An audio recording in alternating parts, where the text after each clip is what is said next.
ఉంది, యతి లేదు. అందుకే కన్నడలో మాట్లాడారు, కన్నడ యతి ಇಲ್ಲ ಕೋಣೆಗೆ ಮತಿ ಇಲ್ಲ. కన్నడకి యతి లేదు, తులకోకి మతి లేదు అంటారు. కన్నడ యతి ಇಲ್ಲ కోణెಗೆ మతి ಇಲ್ಲ. కానీ తెలుగు వాళ్ళ మన అదృష్టం ఏంటో కానీ యతి ప్రాసం రెండు ఉన్నాయి మరి. అందుకే పద్యం అద్భుతంగా ఉంటుంది. నండూరు రామకృష్ణమాచార్య గారు ఒక సభలో అన్నారు, తెలుగు పద్యానికి యతి ప్రాసలు కర్ణునికి కవచకుండలాలు లాంటివి అన్నట్టు. కర్ణునికి కవచకుండలాలు అన్నట్టు తెలుగు పద్యానికి యతి ప్రాసలు ఉన్నాయి. చాలా బాగుంది. ఇది యతి విషయంలో రకరకాల ప్రయోగాలు చేయొచ్చు.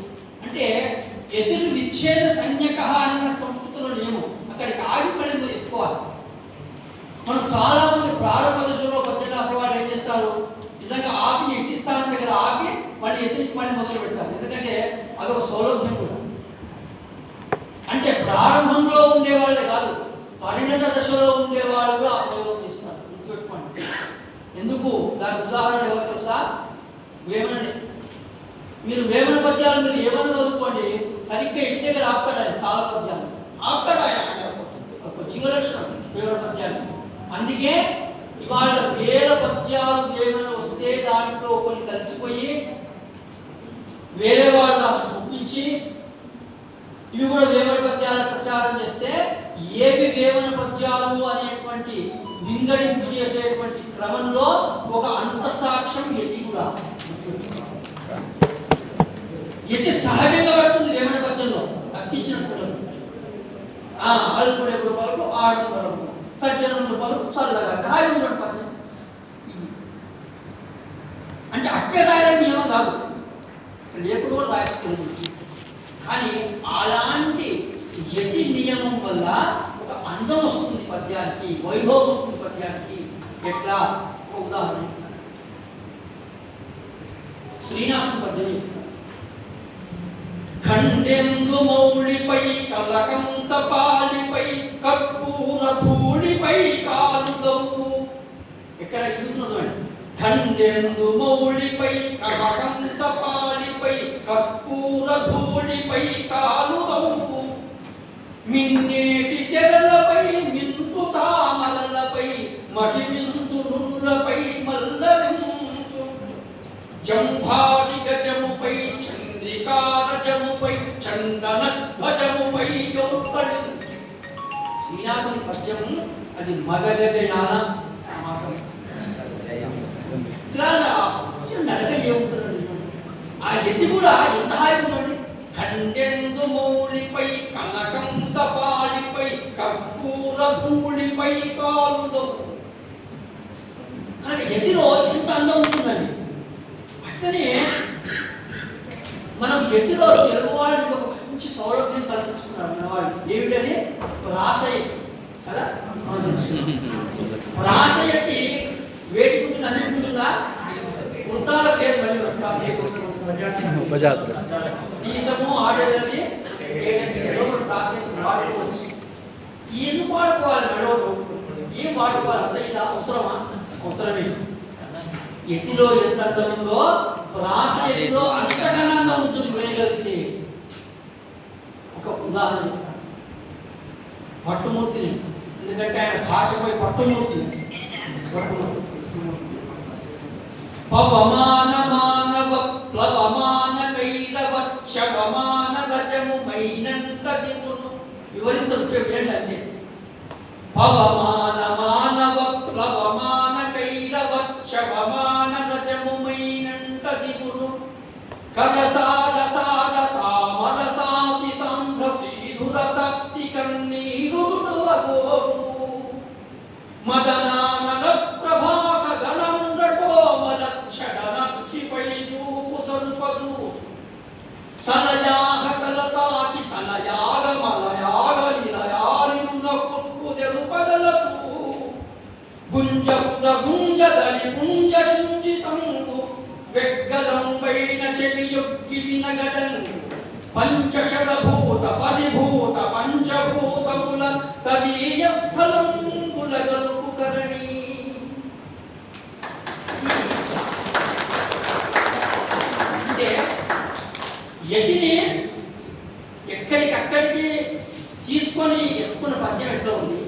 ప్రాసయతి వేస్తే పద్యం ఎట్లా ఉంది చూసినాం కదా. ఈ రెండు కలిపి వేస్తే ఎట్లుంటుందో ఒకటి చూద్దాం. ఈ రెండు మిక్సర్ చేద్దాం. కారం ఉంది రెండు చూద్దాం. శుభమస్తు వైభవ ప్రభు గుణ సంభవ శ్లాఘాపరాభూత శక్రనీకు భద్రమస్తు సముద్ర ముద్రిత క్ష్మాభరాభరణ కద్రూ సుత ప్రౌఢదీపో విజయోస్తు నిష్ఠుర నిజ భుజాతముదగ్ర విక్రమ క్రమ కళా విజయనీకు కళ్యాణమస్తు సత్కవిరాజ సంకల్ప కల్పనా కల్పనా కల్పనీకు ఆయురస్తు తుషార నీహార హార ధార ధన్య విభావన ధవళ ముక్తి. బాగుందని పద్యం.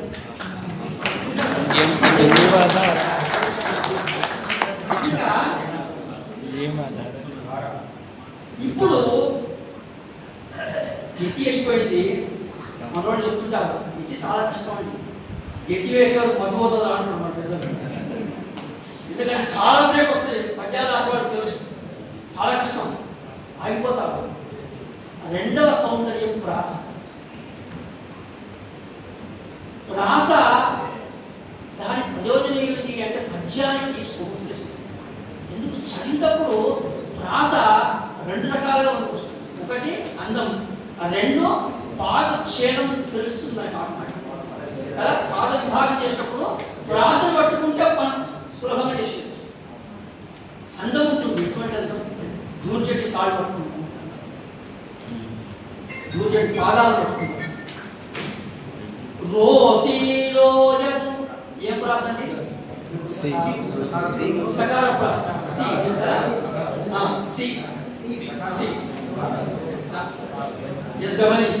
మీరంతా రోసిరోయతు కామినీయనుల కారుణ్యోరు సౌఖ్యంబులన్ పాసి పాయదు పుత్ర మిత్ర జన సంపద్భ్రాంతి వాంఛాలతల్ కోసి కోయదు నామనం బకట నీకున్ ప్రీతిగా సక్రియల్ చేసి చేయదు దీని తుళ్ళడవే శ్రీకాళహస్తీశ్వర.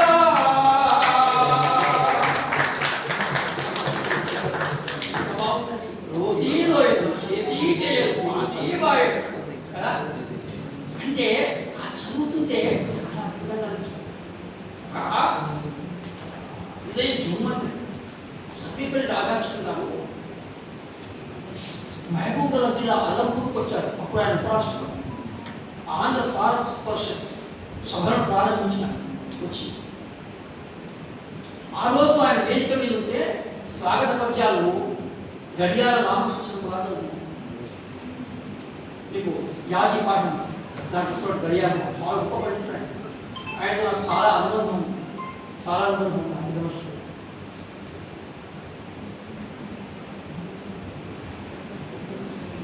ఆ సందర్భం ఆయన నోట విన్నదనక ఇప్పుడు చెప్పాలనిపించింది.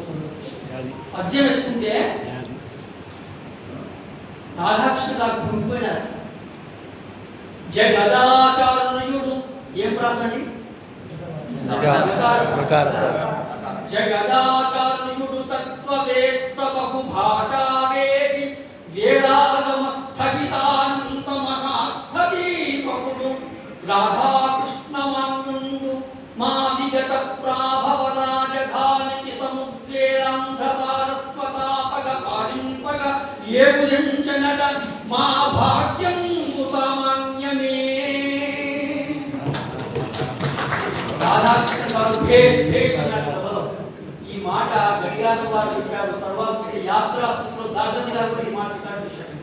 ఆయన ఎందుకు ఈ సందర్భంలో ఇస్తున్నారంటే ప్రాసలో జగదాచార్యుడు తత్వవేత్త బహుభాషావేది వేదాగమ స్థగితానంత పడ్డప్పుడు ఎంత అందంగా అనిపిస్తుంది.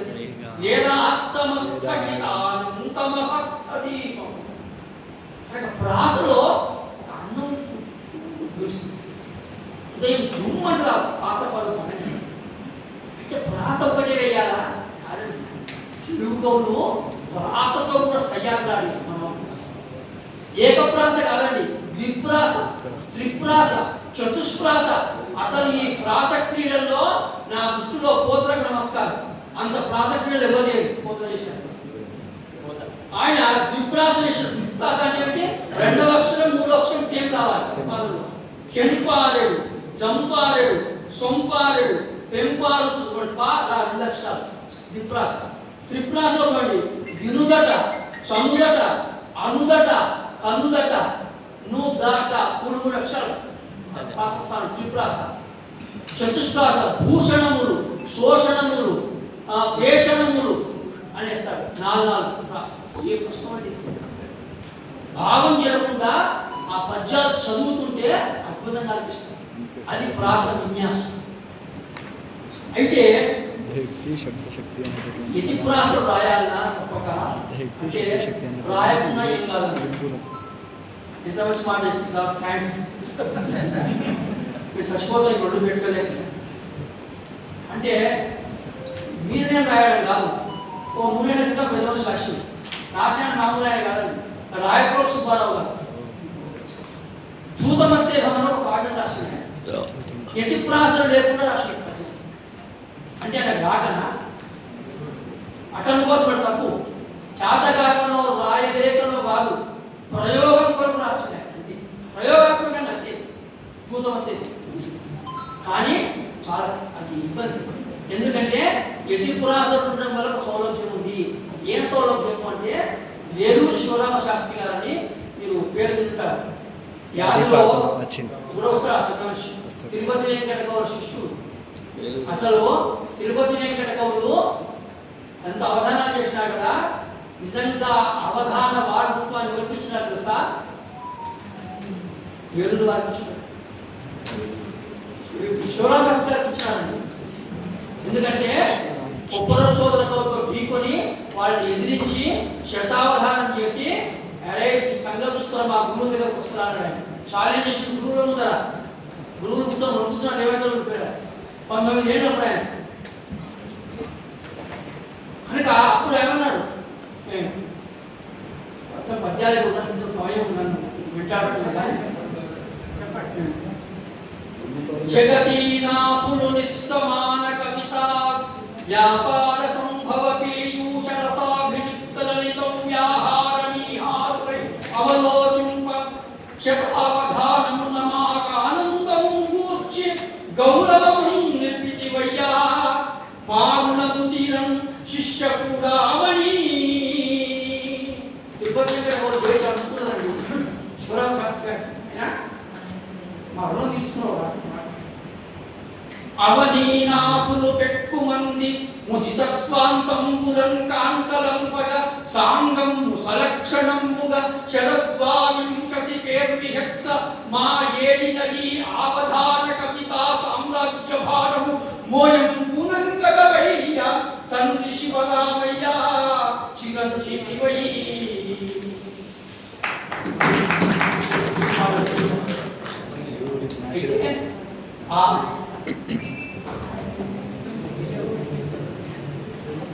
ఆ శతావధానంలో ఒక పుచ్చం అడిగాడు శివరామ శాస్త్రి గారు.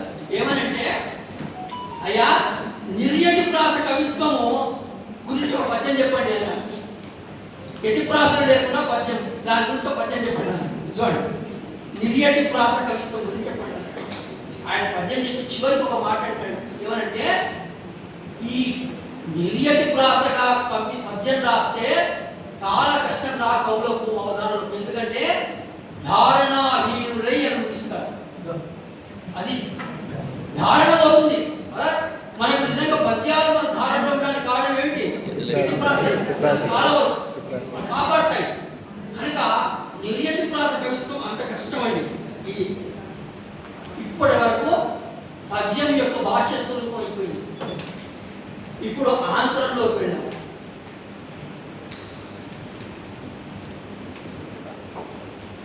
ఎన్నో కోణాల్లో పద్య వైభవాన్ని మనం దర్శించవచ్చు. ఇదొక పెద్ద ప్రదర్శనశాల. దీంట్లో చాలా గదులు ఉన్నాయి. మనకి ఎన్ని గదులు ఇదైతే అన్ని గదులకు పోదాం, సమయం అయితే ఈ గది చూద్దాం.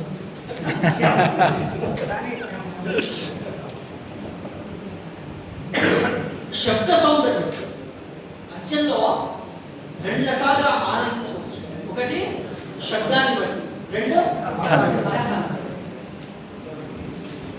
చాలా సహృదయ వాళ్ళు. నాకు చాలా ఆనందంగా ఉంది మీతో మాట్లాడాలి, ఎందుకంటే చాలా ఆనందంగా ఉంది.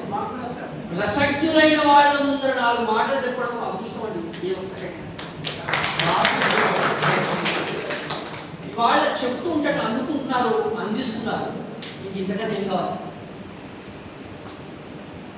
అయితే శబ్దం ద్వారా నాకు అర్థం తెలియకున్నా సరే కేవలం శబ్దం ద్వారా ఒక ఆనందం.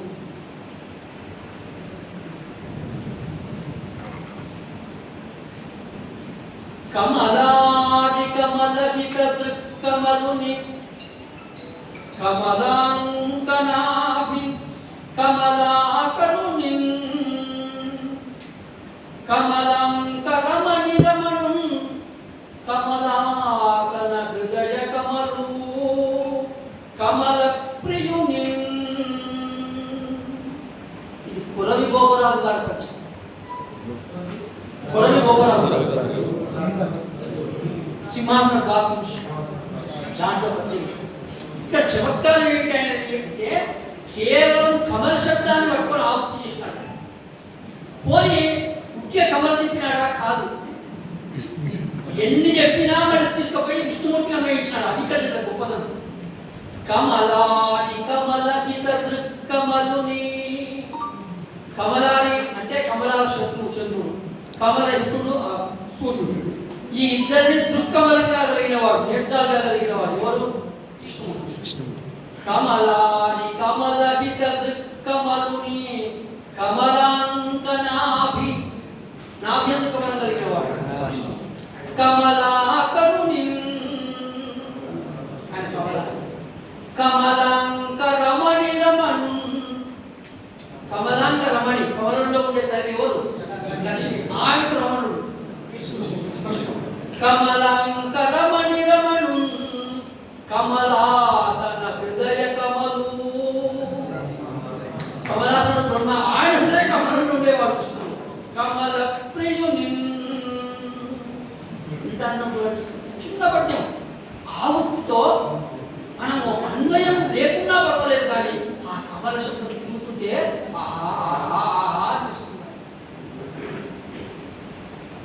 చాటు పద్యంలో మేము తరచు ఘోర విజయాలు ప్రదర్శించినప్పుడు ఇది వాడుకుంటాం.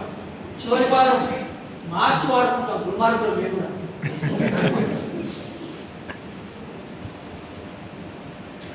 మామను సంహరించి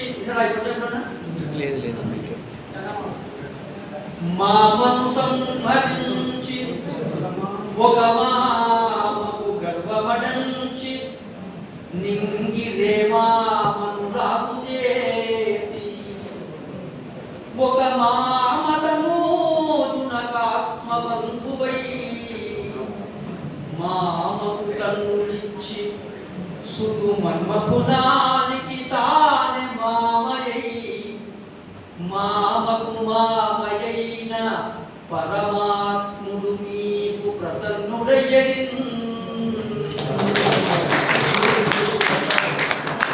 దీంట్లో 8 మంది మామలు. ఇక్కడ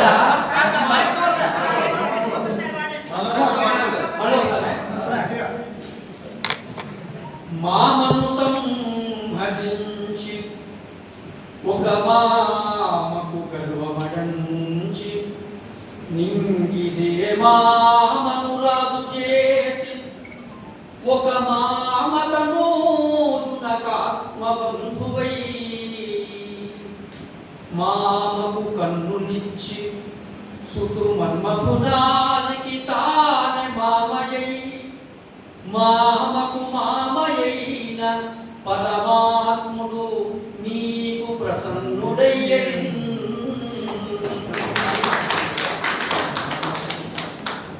ఏమిటి దీంట్లో? మామ శబ్దం బాగా తెలియదు కదా. ఇంతమంది మామలు ఎవరు? ఏమిటి మామలు? అందరికీ తెలుసుకోవాలి. ఇవంతా విష్ణుమూర్తి. మొత్తం పద్యమంతా విష్ణుమూర్తి కన్నా ఇష్టం. మామను సంహరించి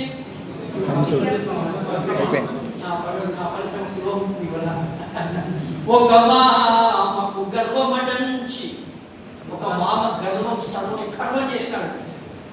రామావతారం సముద్రుని యొక్క అహంకారాన్ని అంచేసినాడు కదండి. సముద్రుని మామనే కదా మనకు తెలుసు. నింగి దేవామను రాజు చేసి, ఇక్కడ ఒకటి చెప్పారండి, చాలా మందికి తెలుసో తెలియదు కానీ ఒక మాట అనుకుంటే తప్పలేదు. అయినా ఆయన చందమామ అంటాం కదా, ఈ చందమామ ఏంటంటే సూర్యమామ లేడు కదా మనకు, చంద్రమామ ఇది పెద్ద అవస్థ. ప్రతిసారి అడుగుతారు చందమామ చందమామ సూర్యమామ ఎందుకు కాదు, చల్లగా ఉంటాడు, చల్లగా ఉంటాడు, చల్లగా అనుకున్నాం. అది కాదు, మనకు త్రిమూర్తుల్లో విష్ణుమూర్తి లక్ష్మీదేవి వాళ్ళు పాలనాశక్తి, మనం పోషించడం కదా. బ్రహ్మ సృష్టికారకుడు, విష్ణువు స్థితికారకుడు, రుద్రుడు ఇది మనకు తెలుసు. స్థితికారకుడు ఎవరు? విష్ణుమూర్తి, పోషించేవాడు లక్ష్మీదేవి. అయితే ఇక్కడ మనల్ని పోషించేది ఎవరు? అమ్మానాయన. పోషించేవాడు అమ్మానాయన. కానీ ఇప్పుడు విష్ణుమూర్తి ఏమైనాడు మనకు? నాయన. లక్ష్మీదేవి ఏమవుతుంది? అమ్మ కదా, ఒక భావం. లక్ష్మీదేవి ఎక్కడ పుట్టింది? బాలసముద్రంలో. లక్ష్మీదేవి అంటే ఒక తోగలో పుట్టాడు చంద్రుడు. మరి అమ్మ అయితే ఆయన తమ్ముడు మనకి ఏమైతాడు?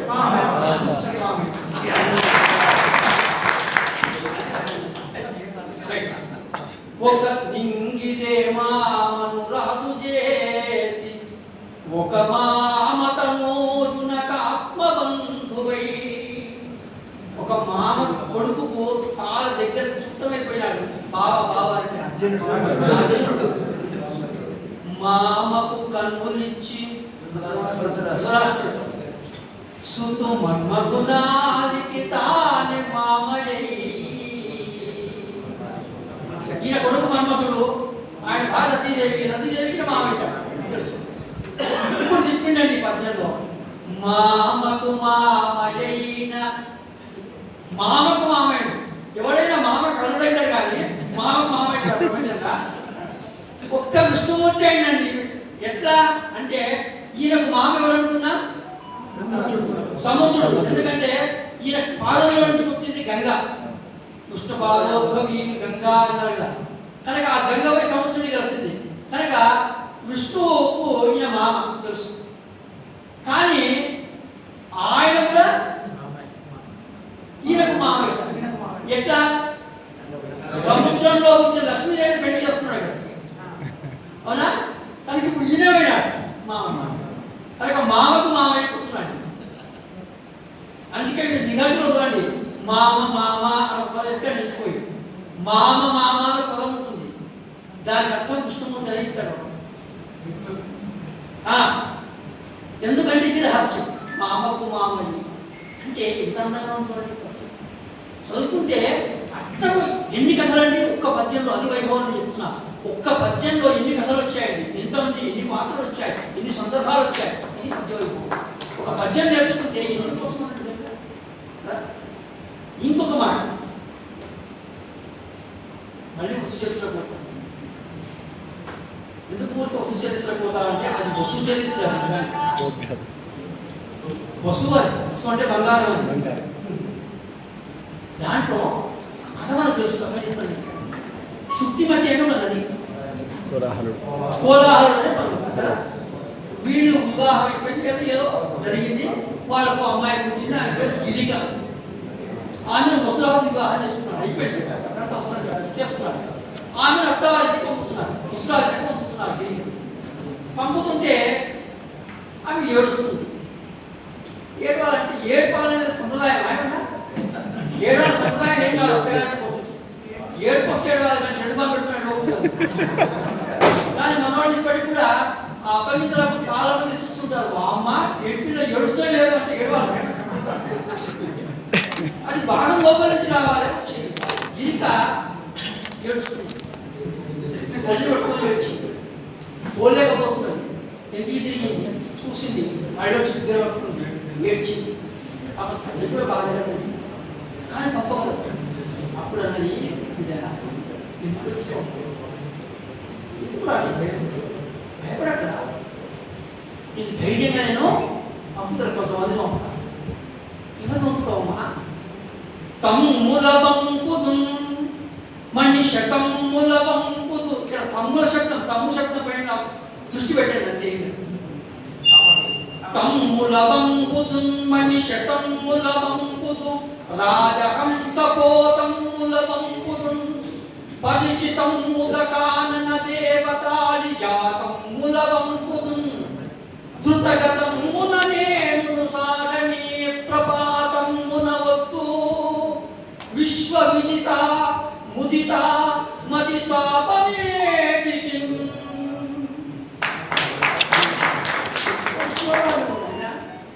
అనురాలు పంపిస్తారు నీకు. రామరాజు వంశంలో ఏం ప్రయోగాలు చేస్తారండి ఆయన? మామూలు ప్రయోగాలు చేయరు.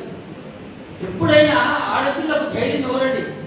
తమ్ముడే. నిజంగా తమ్ముడు ఎందుకు వస్తే అమ్మ కనుక నీకు ఒక తమ్ముడిని కాదా చాలా మంది తమ్ముడు నమ్ముతానది తిరికతో అది శుద్ధి పడుతుంది.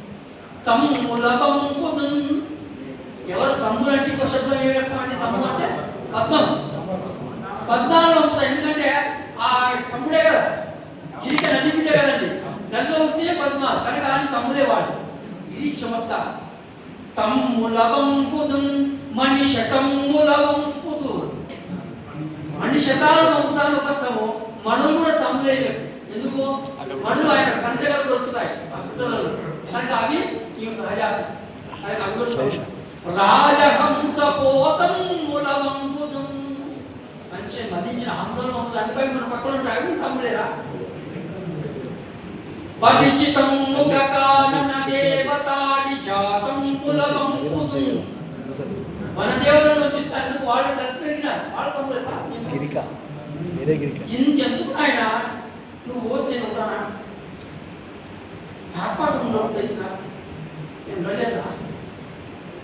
నేను సారణి ప్రపాతమునవత్తు. ఇళ్ళ కాలంలో ఉరికొస్తున్నాడు ఇంకా తల్లి నది కదండి, ఉరికొస్తున్నాడు. విశ్వవిదిత ముదిత మదితాపమేటికి జరుగుతుంటే కదిలిపోండి. ఇంకొక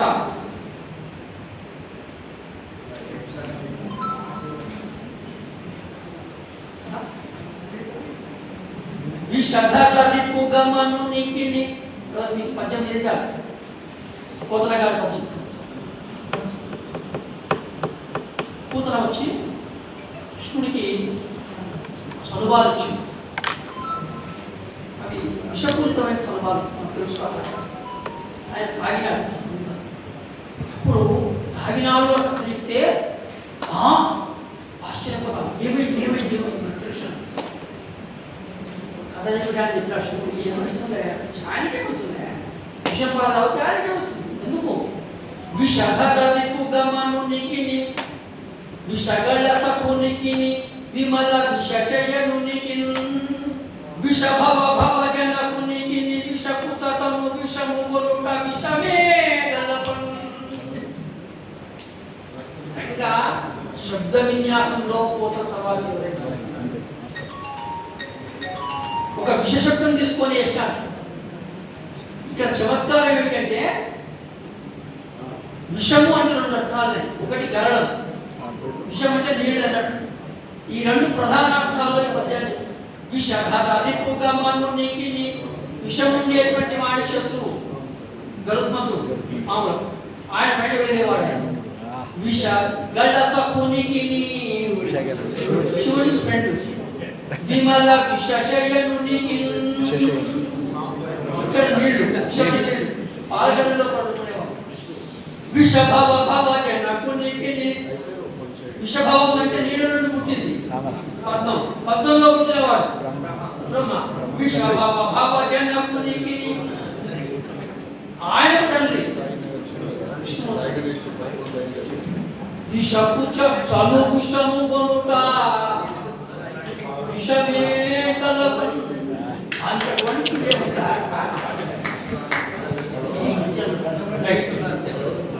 ఇక అడిగేదని చెప్తాను కూడా కానీ సమయం లేదు. చివరికి ప్రళయం ఉంటే అడిగేది చెప్తా. అంటే వేరే కొన్ని అంశాలు లేదా అడిగేదానిలో చాలా రహస్యాలు ఉన్నాయి.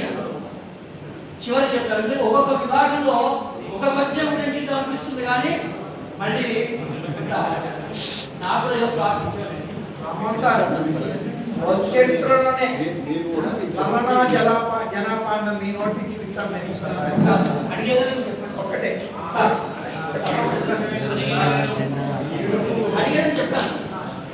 ఈ విభాగాల పేరు దయచేసి జ్ఞాపకం చేయండి. తప్పకుండా అడిగేదని చెప్పాను. మీరు అడిగితే చెప్పకుండా అడిగితే నేను కడుబడి జలు ఉన్నాను. నేను రైట్ చమత్కారం మాత్రం చెప్తాను. సార్ సుచరిత్ర అంటాడు. చిన్న చమత్కారం సార్. ఆయన దగ్గర ఏమంటాడంటే సారసలోచన చోటికి రసభంగమంచు. అక్కడ అందరూ స్నానం చేస్తున్నారు. ఈయన వెళ్ళాలనుకున్నాడు, వెళ్ళలేదు. ఎందుకు అంటే చెప్తాడు. ఏం లేదయ్యా, సారసలోచనలున్న చోటికి బోరన లాతివారు చొరబోనినచో రసభంగమంచు. ఇక్కడ చమత్కారం పద్యం ఏమిటంటే సారసలోచనలు అన్నాం కదా. సారసం అంటే పద్మం, సారసలోచన పద్మలోచన. బాగుంది. స్త్రీలు అక్కడ వాళ్ళ అటువంటి వాళ్ళు స్నానం చేస్తుంటే వేరే వాళ్ళకి వెళ్ళడం ఏమవుతుందంటే రసభంగం అవుతుంది. అవునా కదా? వాళ్ళు ఏదో ఆనందంలో ఉంటారు, మనం వెళ్తే రసభంగం కదా అని మామూలు అర్థం. ఇది అట్లా మామూలు అయితే పట్టుముద్ద ఎట్లా. సారసలోచనల్లో రసశబ్దం తీసేయండి, రసభంగం అయితే ఏమవుతుంది? సారసలోచనంలో రసం పోయింది, ఏమైతుంది?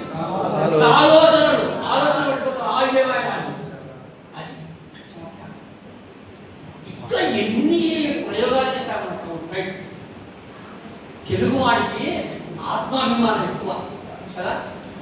తెలుగువాడికే కాదు, తెలుగు పద్యానికి కూడా ఆత్మాభిమానం ఎక్కువ. ఎవరిని వేరు చేయడం అవసరం వస్తే సహించలేదు, లాగి కొట్టదు. ఒక రాజు వాడు పిల్లుకి పిచ్చబెట్టాడు వాడు, కానీ వాడికి ఒక కీర్తి కంటదు. నేను ఏమో ఇస్తున్నా పోయించుకోవాలి. ఏం చేస్తాడు? రూపాయి చేతించాడు కానీ వీడు మహాదాత కర్ణుడు, శిఖి, బలి కూడా వీడి ముందు పనికిరాని పోయించుకోవాలి. వాడు వచ్చినాడు. వస్తే వాడు చెప్పినాడు, నేను తాతని చెప్పిన ఇస్తున్నా అని చెప్పాలి. బాగా అదే చెప్పాలి. ఒకటి వాడు అమ్ముతాడు. 7 మారాలి 7 అంటే చంపుతారు. వాడు ఇష్టడనే చెప్పాలి. కానీ విడిచింది ఏమి లేదు, వాడికి తెలుసు. అప్పుడు వాడు ఏం చెప్పినాడంటే అమ్ముడు వాడే మా రాజు చాలా ఇష్టం.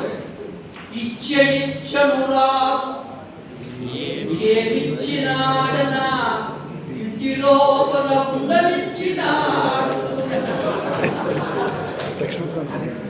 పొరుగుళ్ళ వెంబడిపోయి దుష్టత్తుగా ఇంటికి తిరిగి రానిచ్చినాడు. సలివడంకు ప్రక్కశయనంబు లేకుంటే చేతులు ముడుచుకోనిచ్చినాడు. గాసాని ఒక వేళ కలిగి ఉండకపోతే ఇంటింట పస్తుండనిచ్చినాడు. వీధులంతున తిరుగబోనిచ్చినాడు. భిక్షుకుండని బ్రతుకబోనిచ్చినాడు. అంతేకాదయ్యా, చేసుకున్నంత భోంచేయనిచ్చినాడు. ఇట్టి పనులెల్ల రక్షించు ఈశ్వరుడు.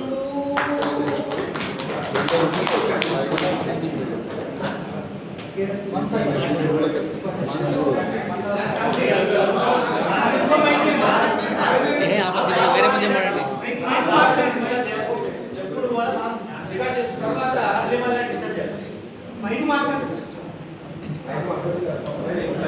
అయిపోయింది సార్.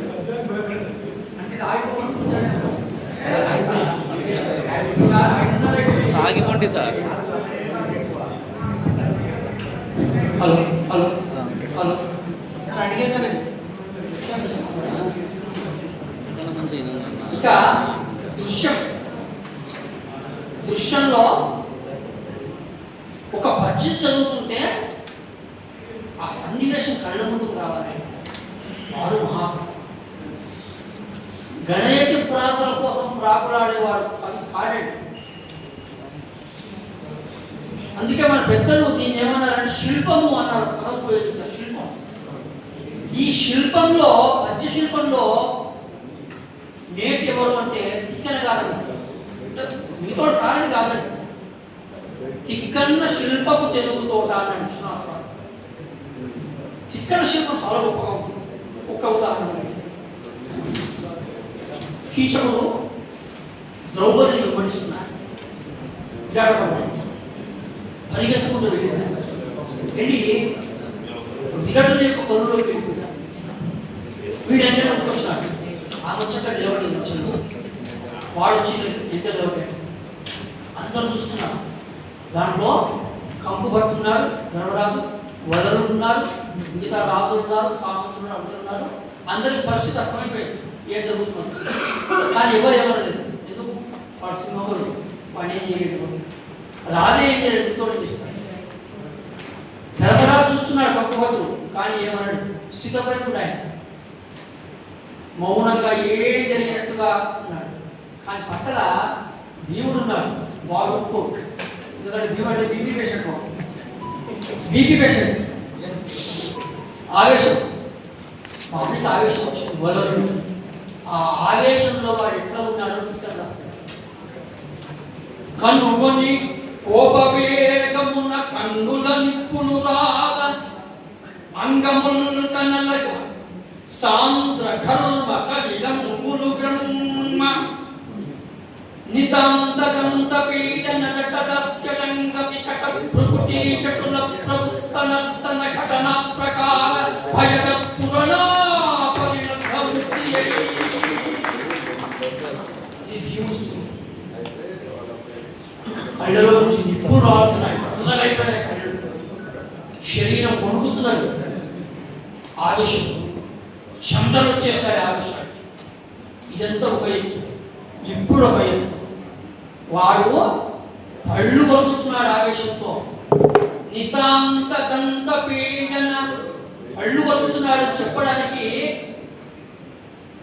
సూచ్యంగా చెప్తాడు తప్ప వాచ్యంగా చెప్పడు. టకారాన్ని ఆవృత్తి చేశాడు, గుర్తుపెట్టుకోండి. నితాంత దంత పీడన రటదాస్యరంగ వికట భృకుటీ చటుల ప్రవృత్తన ఘటన ప్రకార భయద స్ఫురణ పరిణత వృత్తియై. కదా, వికట భృకుటి పాట పాట పాట పాట పండు కొరికిండ సీన్ నా కళ్ళ ముందు ఒక దృశ్యం రావాలండి. ఇంత భీకర దృశ్యం వద్దు. సాయంకాలం భయపడిపోతాం. ఏదో మామూలు దృశ్యం పెట్టండి సార్. కరుణశ్రీ గారు ఆయన కుంతి కుమార్ రాశాడు. మనకు తెలుసు. కుంతి కుమార్ రాసినప్పుడు మొట్టమొదటి పద్యం అది ఒక సినిమాస్కోపిక్గా ఉంటుంది. సినిమాలో చూపిస్తారు కదా, అట్లా ఉంటుంది. క్లోజప్ క్లోజప్ క్లోజప్ క్లోజప్ పద్యం మంచి. ఇది వ్యాఖ్యానించాలి, ఎందుకంటే అక్కడ విద్య ఉంది, తెలుసుకోకు. మధ్యమాటలో సమయం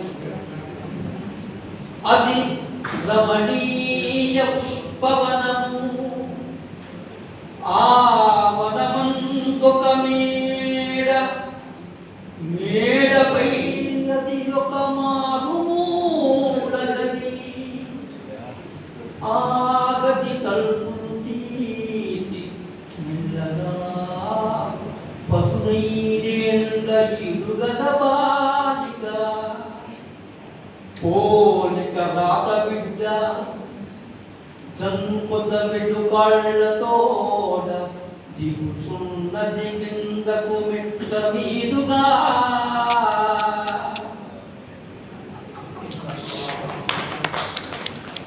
క్రోధపడించారు. అందరూ ఇక్కడ తెలుసా?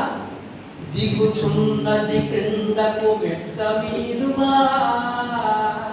పద్యం దిగాడు, దిగి నడుచుకుంటూ దిగుచున్నది కిందకు మెట్ల మీదుగా.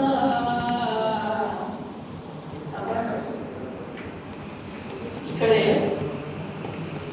ఎవరికి తెలియని ఒక రహస్యం. రహస్యం అని బయటైతే రహస్యం కాదు, కానీ నాకు చూసి చెప్పాలి. నా ఉద్దేశం ఏంటంటే మా గురువు మాకు నేర్పింది ఏంటంటే, అదే ఏది తెలిసినా ఏది నేర్చుకున్నా 10 మందికి చెప్పాలి. నీ లోపల పెట్టుకొని చచ్చిపోవద్దురా. ఇది మా గురువు మాకు నేర్పింది. తెలిస్తే చెప్పు, తెలియకుంటే తెలుసుకొని చెప్పు. ఈ 2 సూత్రాలు మా గురువు చెప్పారు. సరే, ఈ పద్యానికి ఒక ఆశ్చర్యకరమైన విషయం. ఈ మాట కరుణశ్రీ గారి నోట నేను విన్నాను, అందుకు చెప్తున్నాను. ఇదే హైదరాబాద్లో 1989లో కరుణశ్రీ గారి కళ్యాణ కల్పవల్లి అనే పుస్తకం ఆవిష్కరణ బషీర్బాగ్ ప్రెస్ క్లబ్లో జరిగింది. నేను అప్పుడు తెలుగు పండిత ట్రైనింగ్ చేస్తున్నాను. నేను మా మిత్రుడు శంకరవతి శ్యామ్ ప్రసాద్. మా శ్యామ్ వచ్చి, రాము వాళ్ళ కరుణశ్రీ ప్రోగ్రాం, మా ఇద్దరు బాగా అభిమానం. కరుణశ్రీ ప్రోగ్రాం రాము నేను అక్కడ చూడలేదు. ఇద్దరం వెళ్ళాం బషీర్బాగ్ ప్రెస్ క్లబ్. సాయంకాలం కరుణశ్రీ గారు వచ్చారు. ఆనాడు ఆవిష్కర్త గుమ్మడి వెంకటేశ్వరరావు, సినిమా ఆయన దాని మీద మాట్లాడుతున్నారు. మేము నోళ్ళు వెళ్ళబెట్టాం. గంట అయింది, గుమ్మడి గారు దిగడం లేదండి. పద్యాలు అవ్వడం లేదు. కరుణశ్రీ గారి పద్యాలు పుంఖాలు వస్తున్నాడు. ఆశ్చర్యంగా, అరే గుమ్మడికి ఇన్ని పద్యాలు వస్తాయా కరుణశ్రీకి? ఆయన యాక్టర్ తెలుసుకోవాలి, ఇన్ని పద్యాలు ఏంటంటే ఆయన అన్నాడు, మీరు ఆశ్చర్యపోవచ్చు, కరుణశ్రీ గారిని పద్యాలు ఎదుగుతున్నానని. ఆయన అంటే నాకు ప్రేమ కాదు, అభిమానం కాదు, పిచ్చి. ఎంత పిచ్చి అంటే, నాకు 2 బిడ్డలు, ఒక అమ్మాయి పేరు విజయశ్రీ, ఇంకో అమ్మాయి పేరు కరుణశ్రీ అంటారు. సరే, ఆ సభ అయిపోయినాక వెళ్ళి కరుణశ్రీ గారి పాదాలు నమస్కారం చేశాను. అదే ఫస్ట్ అండ్ లాస్ట్, ఒకటేసారి నేను చూసాను. వెళ్ళినప్పటికీ ఫోటోలు ఇవన్నీ లేవండి. మేము ఆటోగ్రాఫ్ లేదు. ఇక్కడ చూస్తే పక్కన వచ్చిన కాగితంతో ఉన్నది. అది ఎట్లా తీసుకొని చిన్నపోయి ఇదే ముక్క తీసుకుపోయి ఆయనకి ఇచ్చాడు. ఇంకొకరు ఎవరున్నా ఆ వేదిక మీద చెప్తున్నా, ఎవరైనా నీకు ఎట్లా కనిపిస్తున్నారా, ఇదా ఆటోగ్రాఫ్ తీసుకునే సంస్కారం అని తిట్టాలండి. ఆయన స్థాయి తిట్టాడండి. ఎందుకు? కరుణశ్రీ డబ్బు నవ్వాడు. తీసుకొని విజయోస్తు కరుణశ్రీ సత్యంగా తీసి ఇచ్చాడు. ఇప్పటికి భద్రంగా మాట్లాడు. అయితే ఆయన సభలో ఒక మాట చెప్పాడు. ఈ కుంతి కుమార్ పాడింది ఘంటసాల గారు కదండి, రికార్డ్ చేశాడు. ఘంటసాల గారు హెచ్ఎంవి రికార్డ్స్ ఇప్పటికి మీరు కొట్టండి వస్తాయి. ఆ రికార్డింగ్ కాగానే నేరుగా ఇంటికి వచ్చినాడు ఘంటసాల. కరుణశ్రీ గారు ఇంటికి వచ్చినాడు. ఘంటసాల వచ్చినప్పటికీ మన నాడు వచ్చి పిక్చర్ కాళ్ళు పట్టుకున్నాడు.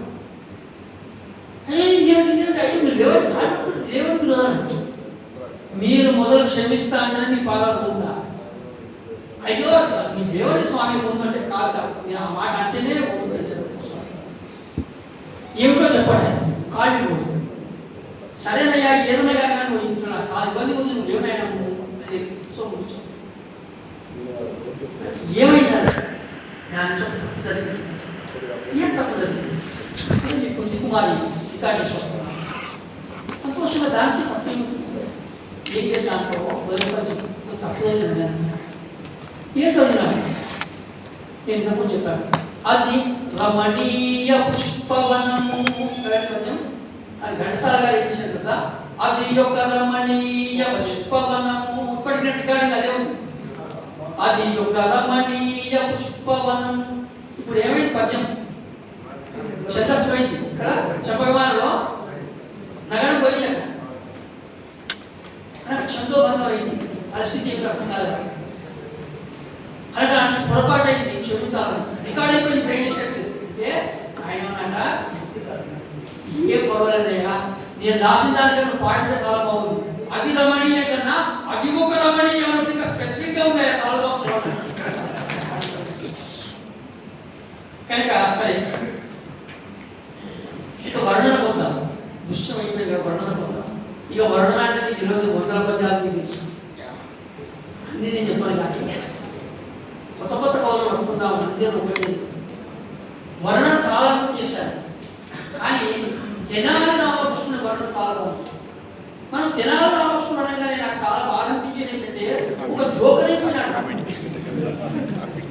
పిచ్చి కథలన్నీ ఆయన చుట్టూ అల్లుకున్నాయి పిచ్చి కవిత్వాలు ఆయన చుట్టూ అల్లుకున్నాయి పిచ్చి పద్యాలు అల్లుకున్నాయి తెనాలి ప్రతిభ కానీ పాండురంగ మహాత్ములు చదవండి తెనాలి దాంట్లో ఆయన ఒక వర్ణన చేస్తాడు ఆడవాళ్ళ పట్టణంలో ఆడవాళ్ళ గురించి రాస్తూ ఒక మాట మొలక చీకటులు జల జల రాల్పగా రాజే నెగులు మించిన వీరి పురులయందు ఏమంటే మామూలుగా వెంటగా నల్లమని అందరూ చెప్తారు కానీ అట్లా ఎప్పుడు తెనాలి రామకృష్ణుడు అభ్యర్థి చిత్రం ఉంటుంది ఎప్పటికైనా మొలక చీకటులు జల జల రాల్పగా రాజే నెగులు మించిన వీరి పురులయందు పెదవుల్లో అమృతం ఉంటుందని అందరూ రాస్తారు ప్రతి కవిగా రాస్తారు అట్లా రాస్తే తెనాలి రామకృష్ణుడు పెట్టాడు ఆయన ఏమన్నాడు కాదు కేరళ నుంచి అమృతము గిల కొట్టగా రాజే ముద్దు సూపెడి వీరి మోపులందు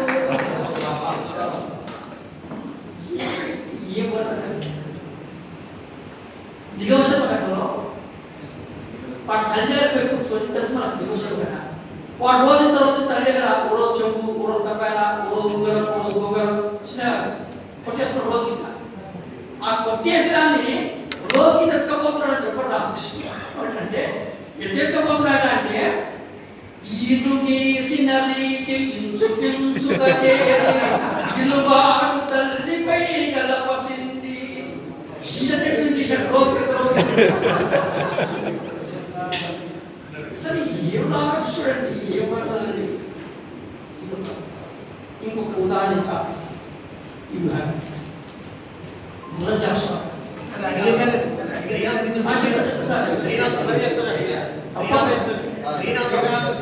చెప్తా సార్ శ్రీనాథుడు చెప్తాను చెప్తాను శ్రీనాథ్ వస్తాడు మన దానికి వస్తాడు తప్పకుండా వస్తాడు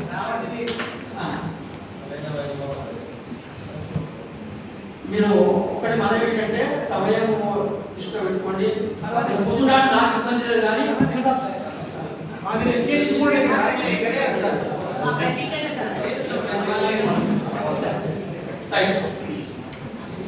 జాషువా అందరికీ తెలిసిన జాషువా ఏంటంటే ప్రతిఘటన స్వరాలు కదా గొంతెత్తిన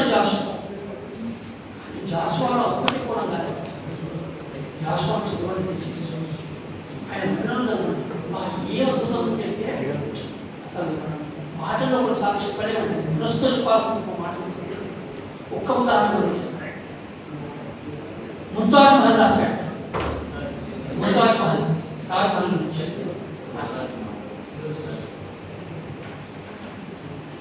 ముంతాజ్ రాణి చనిపోతుంది 13 కాన్పుల తర్వాత 14వ కాన్పులో ఆమెకు ఇబ్బంది చనిపోతుంది షాజహాన్ పిచ్చోడైపోతాడు ఆమె అంటే అంత ప్రేమ ఆమె చివరి ఘడియల్లో కూడా ఆమె తలను తన తొడపై పెట్టుకొని ఏడుస్తుంటాడు అక్కడ అద్భుతమైన పద్యాలు రాస్తాడు అంటే ఉపయోగించలేదు ఇప్పుడు కానీ ఆమె చనిపోతుంది ఒక ఉన్మాద స్థితిలో పోతాడు షాజహాన్ పోయి మనకు బాధ ఎక్కువైతే దేవుడు తిట్టుకుంటాం అంతే కదా మనకు అగ్గ దొరుకుతాడు వాడు పడే దేవుడు తిట్టుకుంటాడు మనమైతే ఎందుకంటే వాడు ఎవరు ఆయన కూడా తింటారు ఏం దేవుడు ఆయన ఇంత సామ్రాజ్యం ఇచ్చినాడా ఇన్ని భవనాలు ఇచ్చినాడా ఇన్ని మడులు ఇచ్చినాడా ఇన్ని మాణిక్యాలు ఇచ్చినాడా ఏం చేసుకున్నా ముంతాజ్ జీవరత్నం భవకు నిన్ను స్వీకరించి వడ్డీ రకనాగు నాయంత బదలినాడు నువ్వు నాకు జీవరత్నాన్ని. ఏ మాట అండి, పిచ్చి రత్నాలను పెట్టి నాకు దేవుడు నాయకులు ఏం చేసుకోను, సంవత్సరం కొద్ది రత్నాలు, కానీ జీవరత్నాలు నువ్వే వెళ్ళిపోయినావు. ఈ రత్నాలు ఏం చేసుకుంటాను? జీవరత్నం బాబకు నిన్ను స్వీకరించి వట్టి రతనాలు నాయంట వదలినాడు. ఇచ్చి గులిపించి క్రమరపుచ్చుకొనుట ఏటి కలవాటు చేసెనో ఈశ్వరుడు. ఇచ్చినట్టే ఇచ్చి గుంజుకుంటాడు. ఏం దరిద్రమైన లక్షణం ఉంది నాకు. మనం చిన్నపిల్లలు చేస్తున్నాం, ఇంకో చాక్లెట్ చదివిస్తున్నాం, ఆశలు కూడా అంటారు. నిజంగానే ఇంకా మన కళ్ళని అడుగుతుండే అని నెక్స్ట్ పద్యం రాస్తాడు.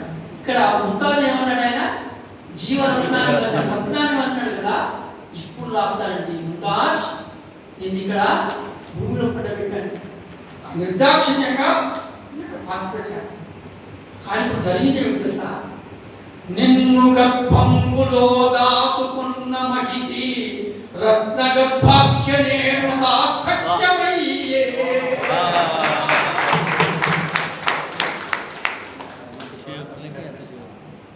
నీవు తల మీద దల్చి మన్నించు కథన వసుధ ఒక బొగ్గు కొహినూరు వజ్రమయ్యే. అఫ్టర్ బొగ్గు అని తెలుసు, వజ్రం ఏమిటి? కర్మల రూపాలు. అది బొగ్గు, పనికి వాళ్ళ బొగ్గు, అది కోహినూరు వజ్రంగా గౌరవం ఎందుకు వచ్చింది దానికి? నీవు తలపై దాచి నిజంగా నువ్వు గర్భంలో ఎప్పుడు భారతదేశానికి రత్న గర్భానికి సార్థకమైంది అంటాడు. అసలు ఇంకా కదులుతుందండి. దాంట్లో ఒక మాట రాసుకున్నాడు, ముందు మాట. నేను తాజ్మహల్ చూడాలని నాకు చాలా కోరిక ఉండేది. నా ఆర్థిక పరిస్థితుల దృష్ట్యా తాజ్మహల్ చూడలేకపోయినా, తర్వాత పోయినాడో తెలియదు, కానీ రాసుకున్నాడు జాషు. నేను ఆ కావ్యం చదివినాక ఒకసారి మేము ఢిల్లీ ఎక్కడితో వెళ్ళాము, మా అమ్మగారు వెళ్ళినప్పుడు జాషువా గారు ముంతాజ్ మహల్ నా బ్యాగులు వేసుకుని వెళ్ళారు ప్రత్యేకంగా. వెళ్ళి తాజ్మహల్ ముందు రబ్బుతున్న మొత్తం సంఘాన్ని గొంతెత్తే మాట్లాడారు. జాషువా గారు ఇంతకన్నా మీకు నివాళి ఇస్తాం. ఆ పద్యాలు నిజంగా తాజ్మహల్ ముందు చదువుతుంటే ఆ అనుభూతి ఇప్పుడు చెప్పలేదండి. చివరి ఒక పద్యం మనం చేస్తాం అంటే ముగింపు ఎట్లా ఇవ్వాలి నేర్చుకోవాలి. మనం అనుకుంటాం చిన్న పద్యం, పెద్ద పద్యం, ఇంకో పెద్ద పద్యం, ఇది ఉండదండి. ప్రతిభావంతుడైన కవికి ఒక చిన్న పద్యంలో మెరుపు చూపిస్తాడు ఆయన. జాషువా చూడొచ్చు ఆ మెరుపు లేదు. సీస పద్యం రాస్తేనే గొప్ప కవి, ఉత్తులమ్మ రాస్తే గ్రేటు, వాటి తెలియజేసిన గంట తప్పండి. ఇందులో సత్తా ఉండాలి, కానీ ఏ పద్యాలైనా పండించు. ఒక ఉదాహరణ జాషువా ఇచ్చి ఈ విభాగం తీసుకున్నాను. ముంతాజ్ మహల్ కావ్యాన్ని ముగింపు చేస్తూ ఒక పద్యం రాశాడు. ఏమని? రాణి విడిచిపోయే రాజునుంటరి చేసి, రాజు విడిచిపోయే రాజ్యరమను, రాజ్యరమయు వీడే రాజుల పెక్కన్నా, తాజి విడువలేదు రాజసమ్ము. ఏడు ఇప్పటి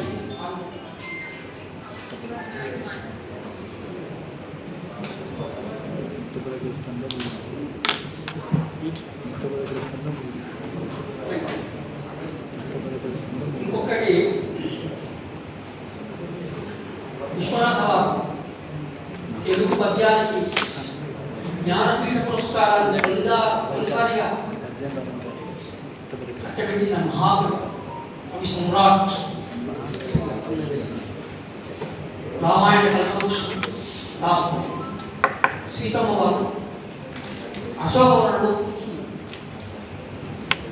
ఎట్లా ఉండాలి? సీతమ్మ వారి లాగానే ఉంది లేదు.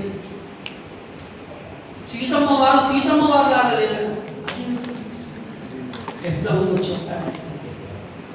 ఆకృతి రామచంద్ర విరహాకృతి, కన్వమతీరు స్వామి చాపాకృతి, కన్నునన్ ప్రభు కృపాకృతి కైశికమందు స్వామి దేహాకృతి సర్వదేహమునయందున రాఘవ వంశమౌళి ధర్మాకృతి కూరుచున్న విధవంకయు రామ ప్రతిజ్ఞ తీరుగన్.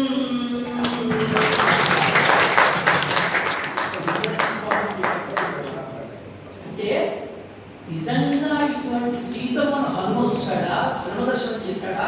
కాదండి, హనుమత్ ఉపాసకుడైన విశ్వనాథ దర్శనం చేశాడు. ఏమిటి వైభవం పద్యంలో అంటే సీతకు రామునికి అభేదమని చెప్పడం. విశ్వనాథ బాబు చోట అన్నాడు, పద్యం రాసేవాడికి ఛందస్సు తెలవడం కాదు, ఛందో రహస్యం తెలవాలి, అన్నిటికి మించి జీవుడి స్వభావం తెలవాలన్నాడు. అది చాలా ఇంపార్టెంట్ అండి. అందుకే ఆయన జీవుని వేదన, తండ్రి ఆజ్ఞ రెండు ఒక్కటే రామాయణ కల్పవృక్షం రాస్తాడు. కనుక రామాయణ కల్పవృక్షంలో ప్రతి తపస్సు అండి, తపస్సు. పద్యం రాయడం అంటే కావ్యదా కూర్చోవడం కాదండి, కవితారూప తపస్సు చేసేదను తండ్రి అంటాడు ఆయన. ఏ మాట ఇది! ఆయన కవిత్వమే తపస్సు. ఆయన 30 ఏళ్ళు రాశాడు. నమ్ముతారా? 30 ఏళ్ళు రామాయణ కల్పవృక్షం. మనం 3 రోజులు రాసుకోవాలని చూస్తాం. ఇప్పటికిప్పుడు నాకు పేరు రావాలి, ఇప్పటికిప్పుడు నేను ఏమైపోవాలి, వాట్సాప్లో ఫేస్బుక్లో అయిపోవాలి, మన ఫేస్బుక్ అయిపోవాలి. ఇది మంచి తపస్సు అది కాదు, రైట్.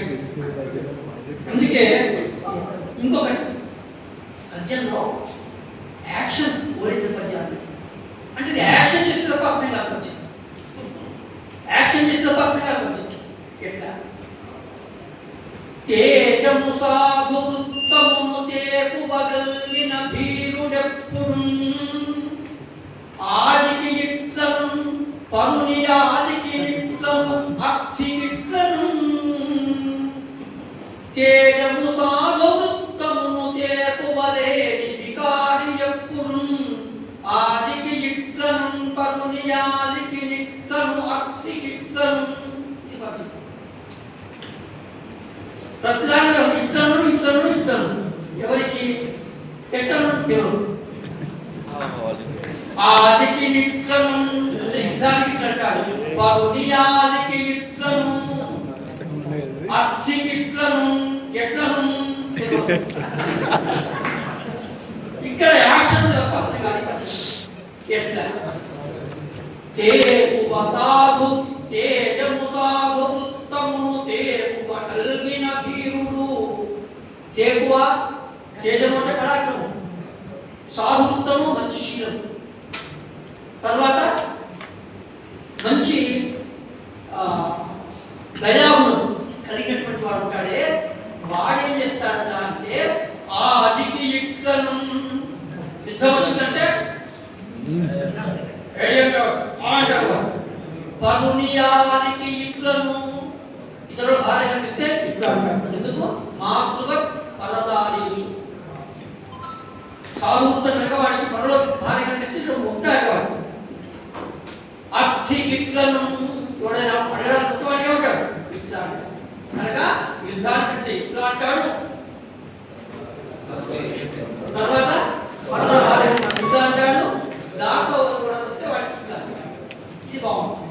ఈ మూడు లేని వాడు ఏం చేస్తాడు? ఈ మూడు విషయంలో తేజము సాధు వృత్తమును తేపువ లేని వికారి వాడేం చేస్తాడు? ఆదికి ఇట్లను యుద్ధమని అంటాడు. పరునియానికి ఇట్లను అర్థికి ఇట్లను. ఈ యాక్షన్ లేకుండా ఎట్లను. తర్వాత పద్యంలో ఫ్లో ఉండాలి. అన్ని పద్యాల్లో ఫ్లో ఉండవు, కొట్టబోదు పని ఉండాలి. చాలా పద్యాలు తెలుసు మనందరికి పరిచయం ఏమో పద్యం దానశీలలో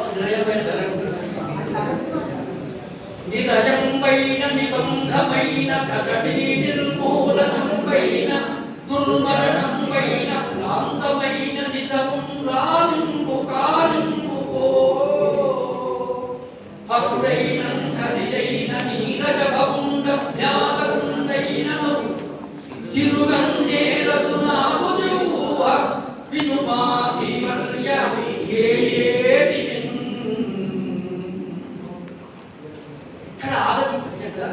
నిరజంబైన నిబంధమైన కటనీ నిర్మూలనంబైన దుర్మరణంబైన కులాంతమైన నిజం రానిమ్ము కానిమ్ము పో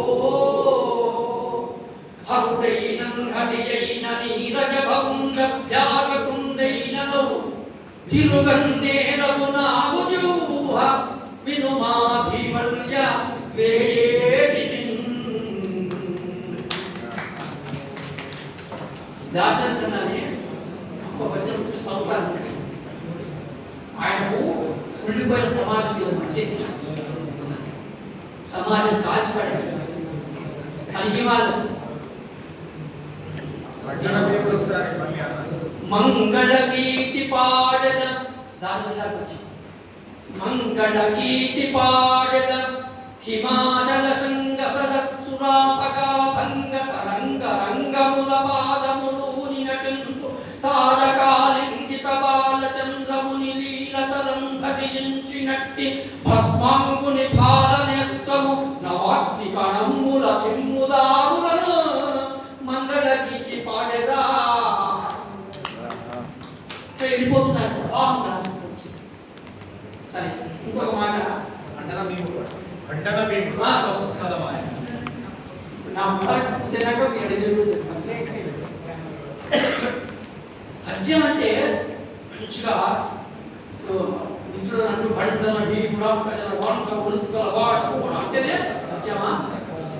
ఆయన రాత్రి అయిన రెసిడెన్షియల్ లాగా మనకు క్యాంప్ ఇచ్చింది. ఇస్తే తోలు పెట్టుకుని వచ్చే ఫోన్ చేశాడు. అక్కడ కూడా పడుకోవడం మనకు చాలా ఇబ్బంది. లైట్ తీస్తే తర్వాత ఎంత లైట్ తీయడం వాడి పిచ్చి వేసి చూడండి కానీ పొద్దునే లేవాలి. అందుకే లేచింది మంచం నుంచి కాదు దెయ్యం లేచి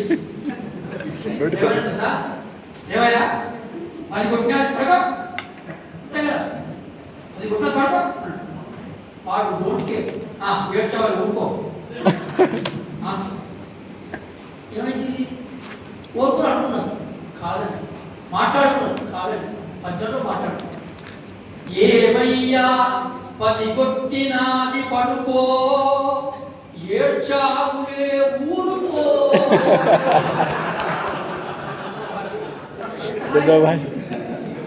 పద్యానికి మాటలు పద్యం అవుతుందండి.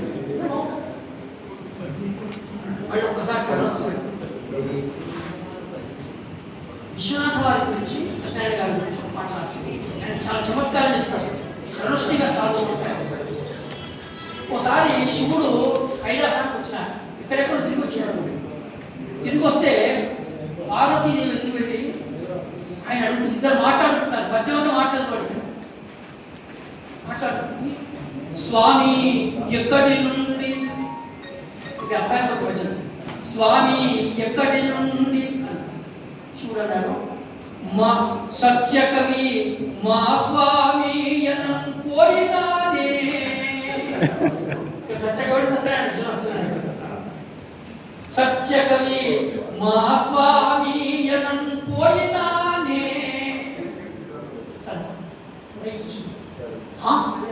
మౌళిని చాలా చదువు ఉండాలి కదా.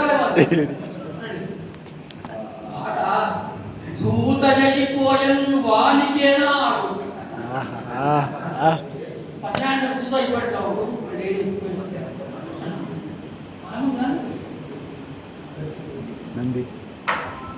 లేదేమి చేట త్రిశూలం త్రిశూలం అదెక్కడ ఉప్పుట చేతు అంటే హా మరచిపోతిన్ వాని నట్టింట పోతపోతుంది కానీ గంగాధరుడిది లేదేమి గంగ శిరస్సుపై. ఈ గంగ ఎక్కడ అంటే ఏం చేయాలి? కలసిపోయన్ వాని వాగ్ధోరణి. ఏమంటారు ఇక్కడ రహస్యం ఏంటి తెలుసా? ఆయన మా స్వామి అనగానే నేను పోయినా అన్నాడు కదా. ఏమిటి మా స్వామి అనేది? ఆయన శతకం విశ్వనాథ శతకం పేరు మా స్వామి. మాస్వామి అది ఎప్పుడన్నా మాట్లాడతా దాని ఒక చరిత్ర రైట్. త్రిశూలం ఎక్కడ పోయిందంటే కదా, త్రిశూలం అంటే ఆయన నాటకం విశ్వాసవాద. చంద్రుడు ఎక్కడ పోయిండు అంటే శశిదూతం, మా దూత అయిపోయింది వాడు శశిదూతం. అన్ని ఆయన రచన చెప్తారు. రైట్. మనము సరసాలు ఆడుతుంటాం, ఎవరితో ఆడొచ్చు అంటే మనకు దగ్గర వాళ్ళకి ఎవరు కానీ వీపు దగ్గర పెట్టుకొని సరసాలు ఒక్కటే కండిషన్. ఒక బావతో ఎవరుకున్నారు, ఒక బావతో మరదనుకుంటున్నారు మరిది బావ మరిది బావ గురించి చెప్తున్నాడు. నిజంగా బావనే ఇటువంటి బావ ఎక్కడ పాడుకోకున్నాడా, చాలా స్మార్ట్ ఏమనుకున్నా అంత స్మార్ట్. అందమున చూడ రాము బంటైన వాడు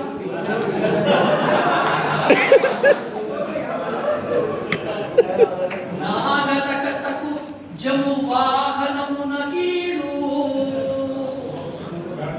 నాగరికతలో మాత్రం యముని వాహనానికి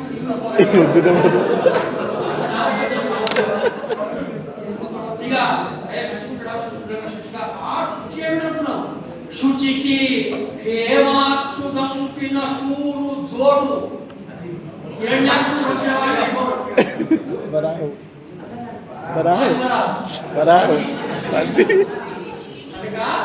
వసుధలో లేడు మా బావ వంటి వాడు. ఇంకొక గమ్మత్ గద్వారంలో ఆయన వచ్చి బాధపోయే రామభూప 100 ఏళ్ళ క్రితం ఉన్నవాడు. అయ్యా మీ కీర్తిని గొప్పగా పుడుతున్నారయ్యా, ఓటు పుట్టాడు. నలుగురు బలికిరి సరియని, నలుగురు బలికిరి సురూప నయ దాన ధనావలయ పురాచరణ ఉన్నతి పొలుపుగా గద్వాల రామభూపాలునకు.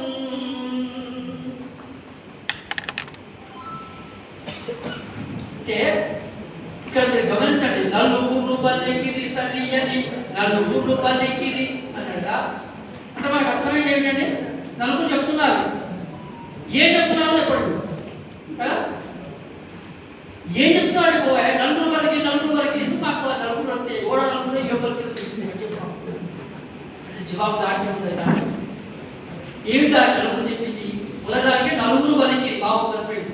సరి ఏది దేనికి స్వరూప నయ దాన ధరావలయ పురాచరణోన్నతికి సరి. ఇక్కడ నలుగురు బలికిరి అనే మాటను కట్ చేయండి. నలు గురు బలి కిరి 2 అక్షరాలు కట్ చేయండి. నలుగురు బలికిరిని 4 భాగాలు చేయండి. నలు బలి నలు గురు బలి కిరి కదా. ఇప్పుడు అన్వయం చేద్దాం. స్వరూప రూపంలో నలు నలమహారాజుకు సమానం. నయ నీతిలో గురు బృహస్పతి సమానం. ఇక నయ రూప నయ దాన దానంలో ఎవరితో సమానం, బలితో సమానం. ఇక భూమిని ఉద్ధరించడంలో గిరి ఆశ్వరాలతో సమానం.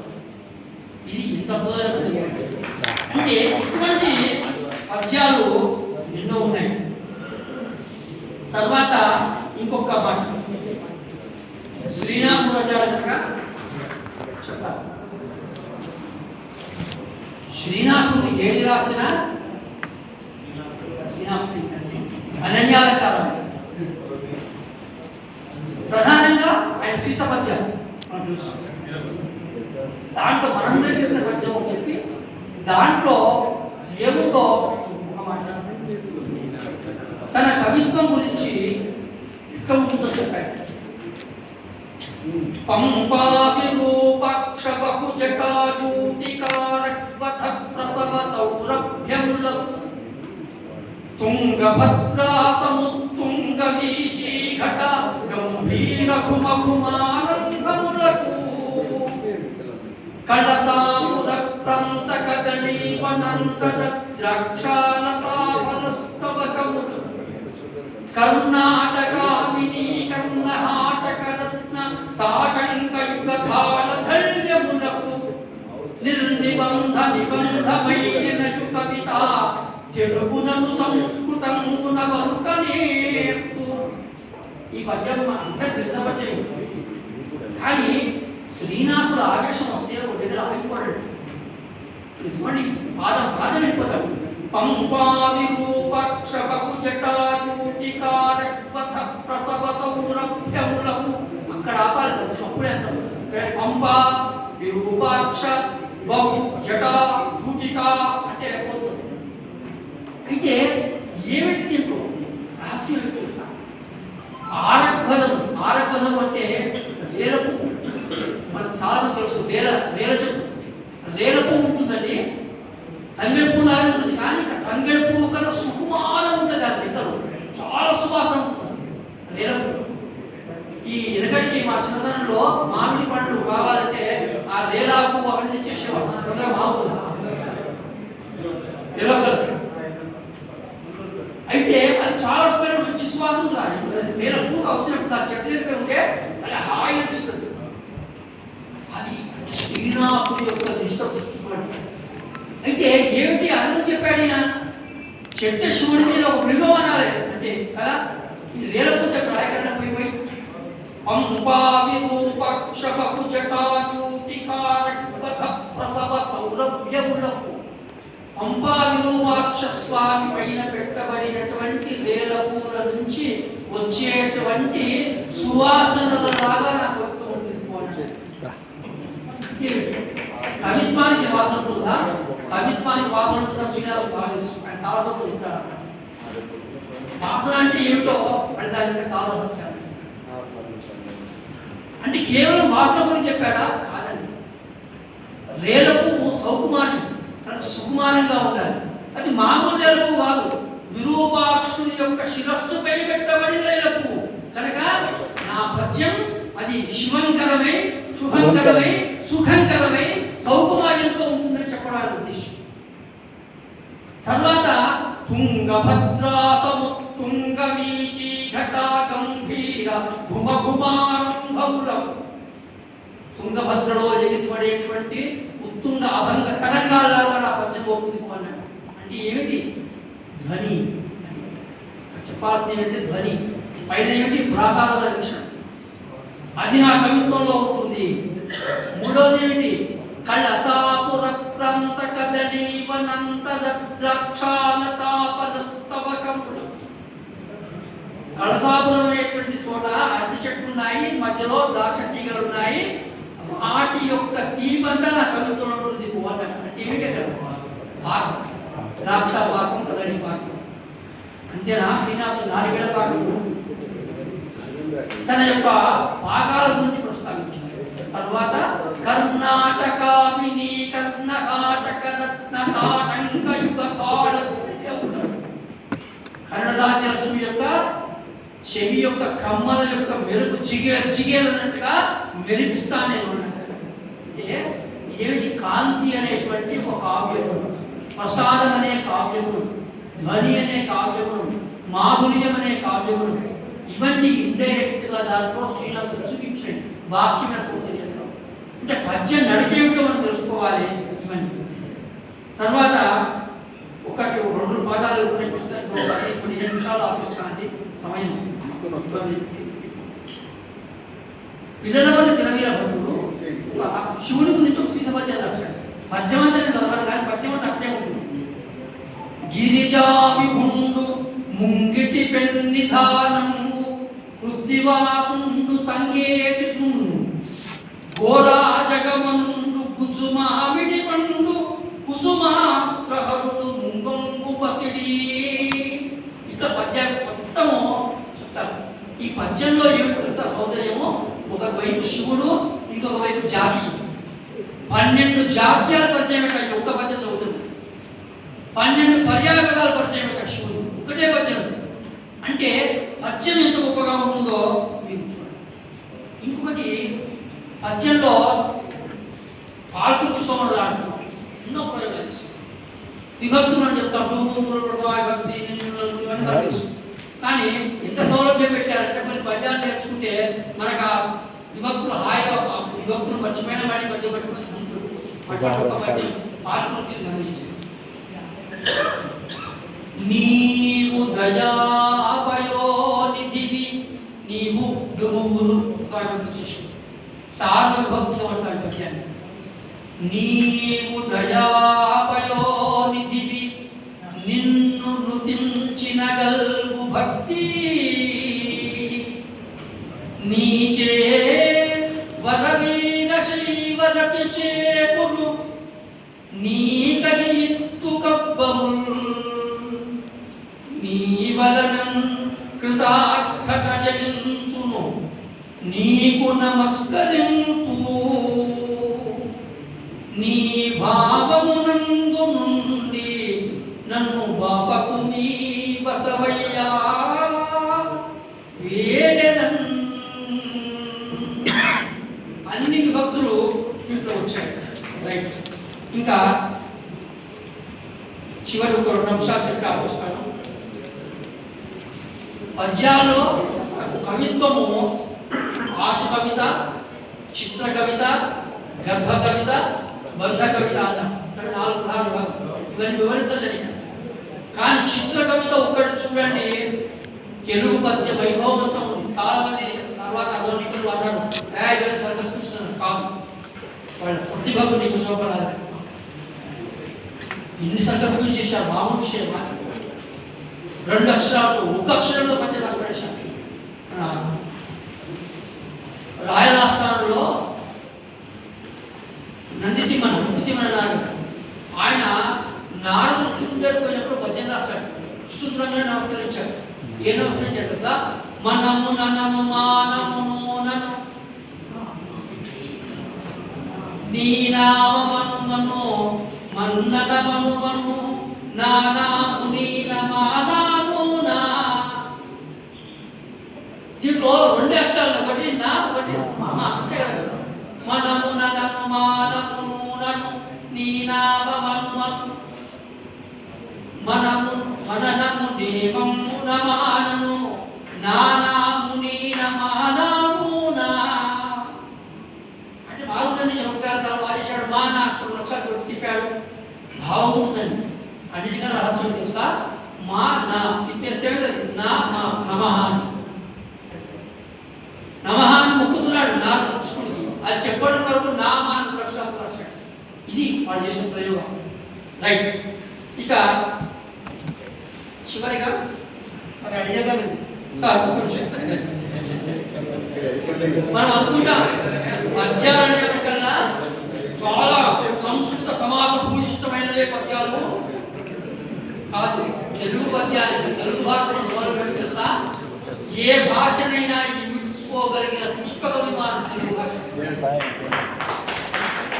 ఎంత సహజంగా ఇమిడ్చుకుంటుందంటే మనకు తెలియకుండా ఒదిగిపోతాయి పదాలు. తెలుగు పద్యాల్లో కూడా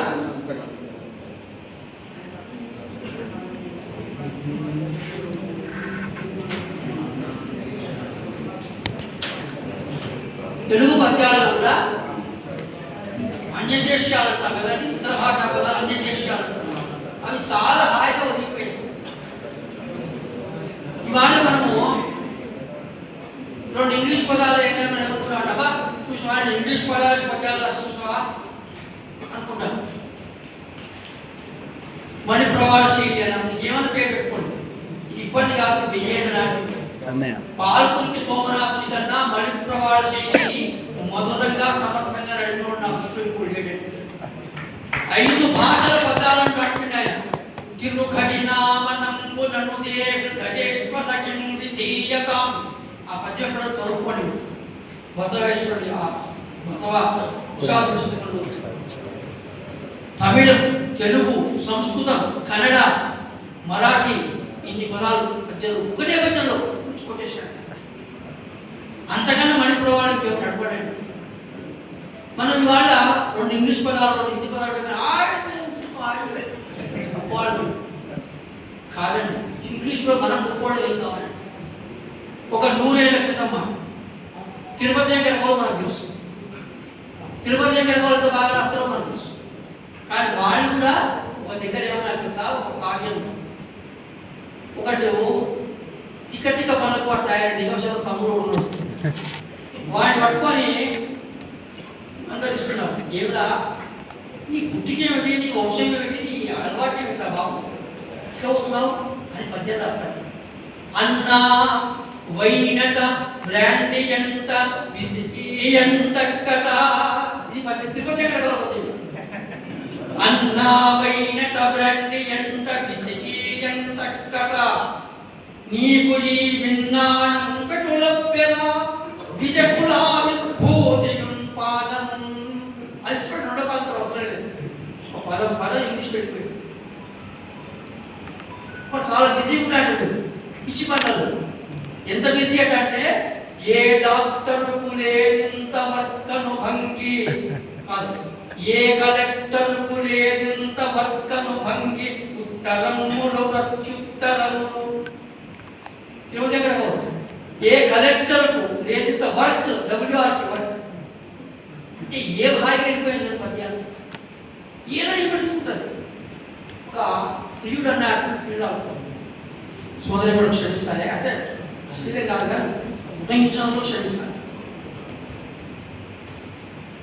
ఇన్ని రోజుల గురించి నేను అభిలషిస్తుంటే ఎందుకు నన్ను పట్టించుకోవాలి అడిగినాను.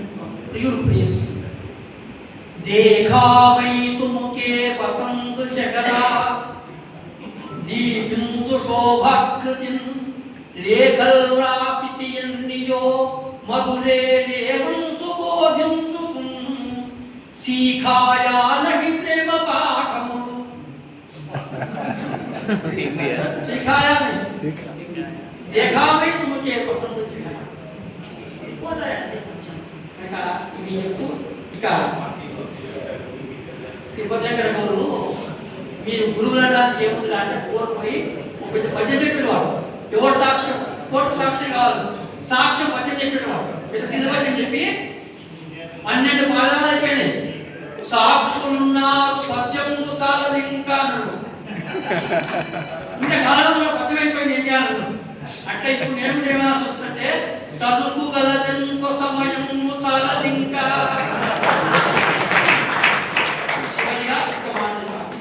ఎందుకంటే విష్ణుమూర్తితో మొదలు పెట్టాం కదా, మళ్ళీ అమ్మవారికి కోపం వస్తే కష్టం. లక్ష్మీదేవితో మనం లక్ష్మీ ప్రదంగా ముగించుకున్నాం. మంగళాదిని మంగళాధ్యాని మంగళాంతాన్ని కాకుండా లక్షణం. ఒకడు అన్నాడు దీపించిన అంటే వాడు మొదలు పెట్టాడు. ఆలినుల్లకయున్న వానమ్మ మగని అందుదాగిన వానక్క మగని నమ్మినాతని చెరుచు దానమ్మ సవతి సిరులు మీకెచ్చు నెప్పట్ల కరుణ కూడా. దీవించబట్టే వానమ్మ వానక్క దానమ్మ చుడుతున్నా దీవిస్తున్నవారు భయపడుతున్నది అంటే చుట్టూ దీవలేపు అన్నాడు. ఎందుకంటే ఈ బంధువర్గాల పద్యాలు చాలా ఉన్నాయి. ఏమిటి దీంట్లో రహస్యం అంటే ఆలినొల్లకయున్న వానమ్మ మగని, ఆలిని ఒళ్ళకుండా ఉన్నవాడు అంటే భీష్ముడు వివాహం చేసుకోలేదు. వాని అమ్మ గంగాదేవి, ఆమె మగడు సముద్రుడు, గంగకు భర్త సముద్రుడు. అందుదాగిన వానక్క మగని, అందులోపలనున్న వానక్క మగని. ఆ సముద్రంలో దాక్కున్నవాడు ఉన్నాడు, పర్వతం మైనాకు. వాని అక్క పార్వతీదేవి, విమోతుడు కొడుకువాడు కనుక పార్వతీదేవి. ఆమె మగడు శివుడు.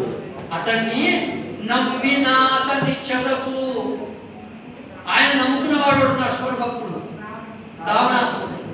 వాడిని పాడు చేసింది ఒక ఆయన సీతమ్మ. నమ్మినాతని చెరుచు దానమ్మ